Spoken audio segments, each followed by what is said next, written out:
எல்லாருக்கும் வணக்கம். இன்னைக்கு ஜவ்வரிசி வடை செய்யறது எப்படின்னு பார்க்கலாம்.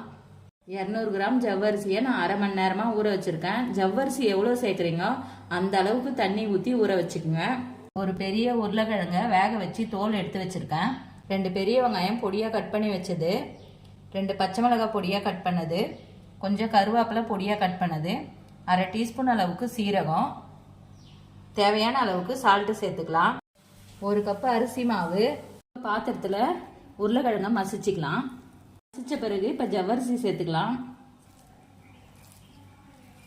வெங்காயம் சேர்த்துக்கலாம்,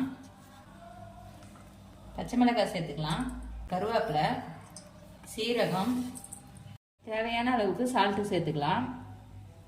நல்லா பிசைஞ்சிக்கலாம். இதோடு சேர்த்து கலந்துக்கலாம். எண்ணெய் ஊற்றி சூடு பண்ணிட்டேன். இதை சிம்மில் வச்சுக்கலாம். கலந்த மாவில் வடை தட்டி போட்டுக்கலாம்.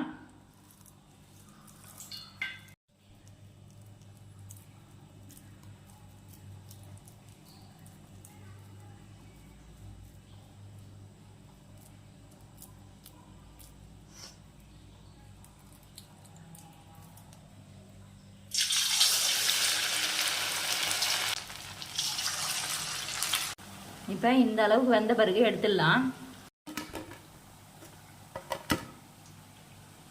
நல்லா கிறிஸ்பியான ஜவ்வரிசி வடை இப்போ செஞ்சு முடிச்சாச்சு. இதே மாதிரி நீங்களும் வீட்டில் செஞ்சு பாருங்கள். இந்த சேனலுக்கு லைக் பண்ணுங்கள், ஷேர் பண்ணுங்கள், கமெண்ட் பண்ணுங்கள், சப்ஸ்கிரைப் பண்ணுங்கள்.